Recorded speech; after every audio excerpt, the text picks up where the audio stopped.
శ్రీవారి బ్రహ్మోత్సవాల ముగింపు ఘట్టం చక్రస్నానం ప్రశాంతంగా సాగిందని భక్తులకు ఎలాంటి ఇబ్బందులు రాకుండా నిర్వహించామని టీటీడీ సివిఎస్ఓ మురళీకృష్ణ వెల్లడించారు. రోజంతా భక్తులు స్నానాలకు అనువుగా ఏర్పాట్లు చేశామన్నారు.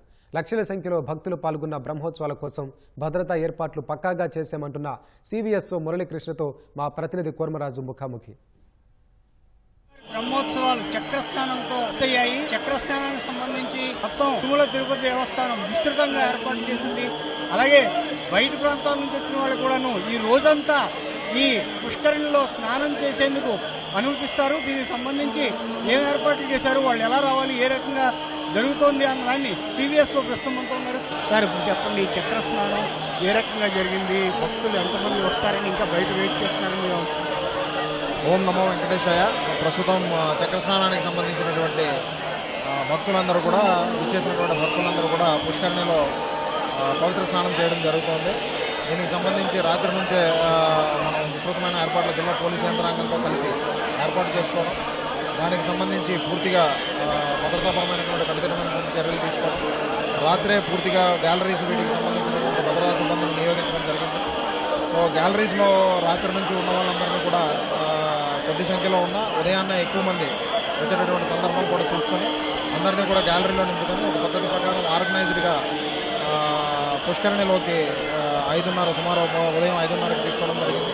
పవిత్ర స్నానం ఫస్ట్ డిప్ తీసుకోవడం అనేటటువంటిది జరిగింది. అయితే ఇంకా గ్యాలరీస్లో భక్తులు ఉన్న సందర్భంలో ఈ హోలీ డిప్ అనేటటువంటిది ఇంకొక 2 విడతల్లో మినిమం జరిగేటటువంటి అవకాశం ఉంది.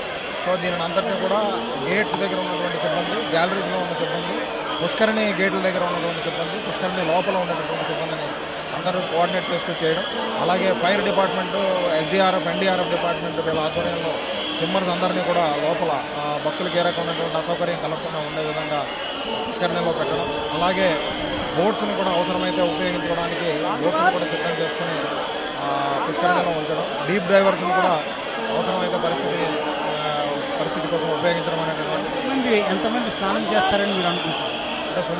పుష్కరిణి యొక్క కెపాసిటీ 9,450. సో దానికి సంబంధించి 3 డిప్పుల వరకు, తర్వాత సాయంత్రం 6 o'clock వరకు కూడా ఇదే పుష్కరిణిలో జరుగుతుంది. కాబట్టి టోటల్ ఓవరాల్గా 50 నుంచి 60,000 కానీ 60 నుంచి 70,000 కానీ జరిగేటటువంటి అవకాశం ఉంది.